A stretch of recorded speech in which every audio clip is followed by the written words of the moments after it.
So last week we talked about fixed value resistors and I solved the problem also. So you can do the exercise number 19.3. And today we are moving to variable resistors.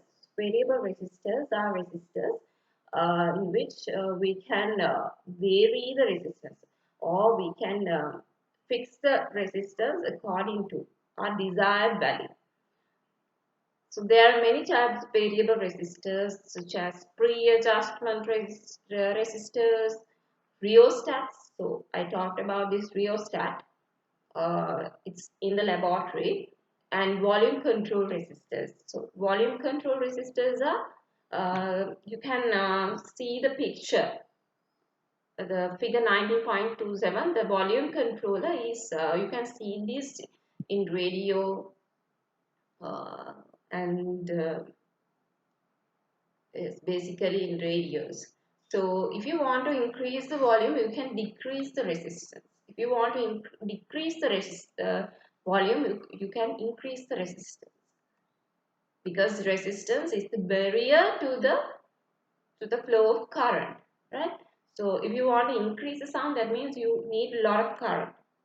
So then you need to decrease the resistance. That means you need to decrease the block, or you had to you had to decrease the barriers. Then we'll look at the symbol of a variable resistance. So symbol is like this. So these symbols you need to remember, because these things are being asked in the first page, right? Then we'll move on to light dependent resistors. So or else we call these resistors in short form as LDR. Light dependent resistors are fabricated using chemicals such as chromium sulfide. Chromium sulfide, right? So the value of the resistance depends on the intensity of light, right? So the resistors are working according to the intensity of light. So in dark, when the light intensity is very low, the resistors have a high resistance, right? So in the presence of light, the resistance decreases. So light dependent resistors are used in control circuits uh, of some instruments that need to operate based on the amount of light falling on them, right? Uh, so what you have to remember is, so these LDR are made out of chemicals such as chromium sulfide, and this value depends on the intensity of light. So in dark, the resistance will be high. In light, the resistance will decrease.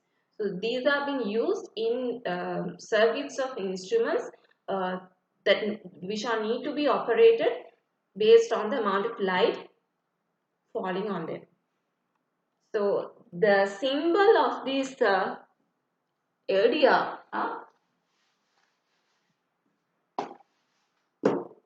either like this,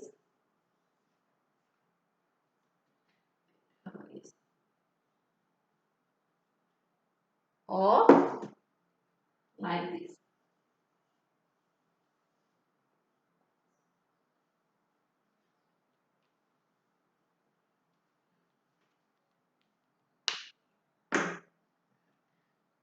So now we'll move on to combination of resistors.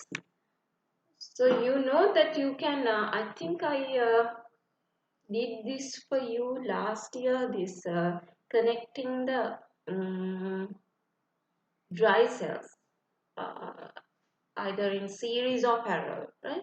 So you can connect the resistors in these two manners, right?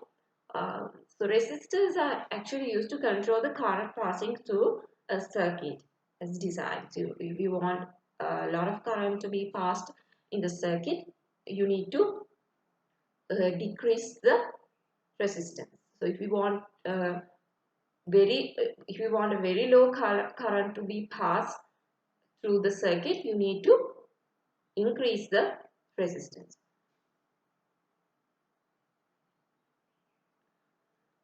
So when you are in the laboratory or when you are making a circuit, if you are unable to find a resistor with the required resistance, right? So if you want a 15 ohms of resistor, but you cannot find it. So, but you have several other resistors like 3 ohms resistors, 2 ohms resistors, like that. But by combining those resistors, you can get the required resistance 15 ohms. So for that, there are two basic methods of combining them. So one is the series combination of resistors and the other one is the parallel combination of resistors. So in series means one after another. So like this.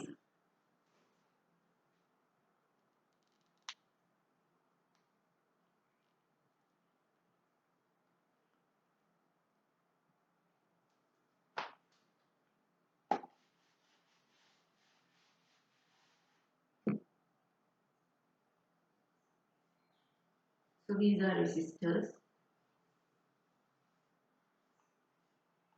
This is the dry cell and this is the ammeter,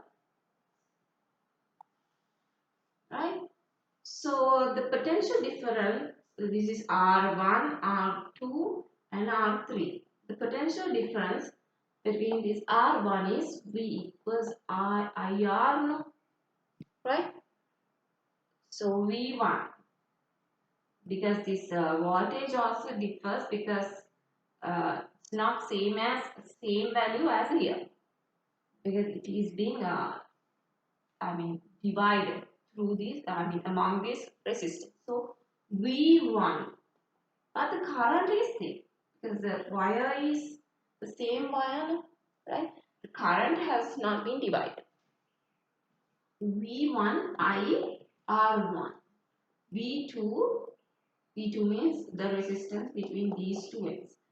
IR2, this is IR3. So V3 is IR3, right?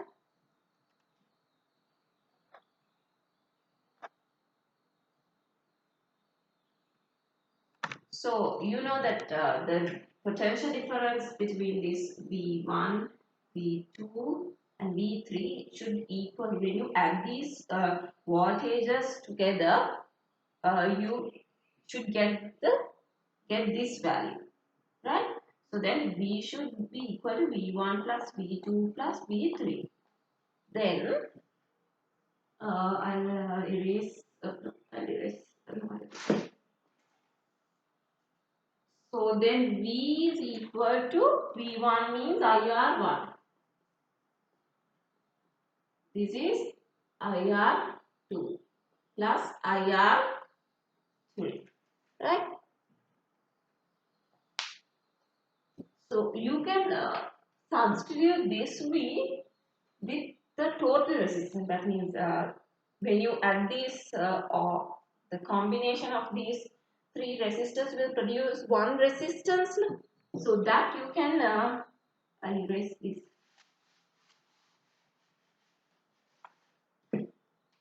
V IR1, IR2, IR3.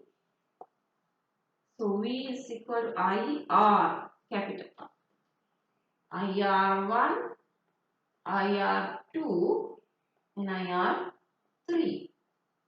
So when you divide the whole equation by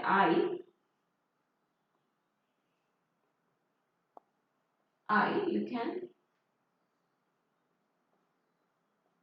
so you will end it up with R equals R1, R2, R3. That means in when you connect the resistors in series, the total resistance you can get the total resistance by adding up each and every the resistance value of each and every resistor. But this is going to be different when you connect them in parallel, right? But before that, we'll do a short, very simple example. So you look at example number 1. So there you can see, actually it is being solved in the book itself.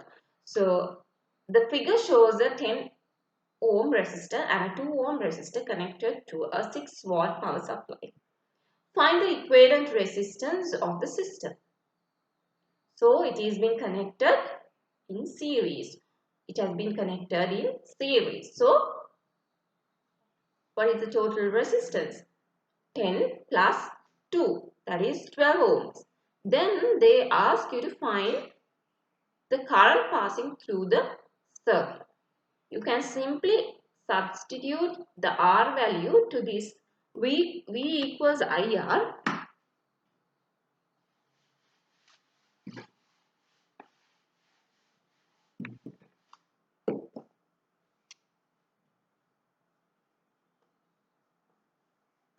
So V is 6 volts. So remember to put the units. R is 12 ohm. So I is equal to 6 volts over 12 ohms, means 0.5 ampere.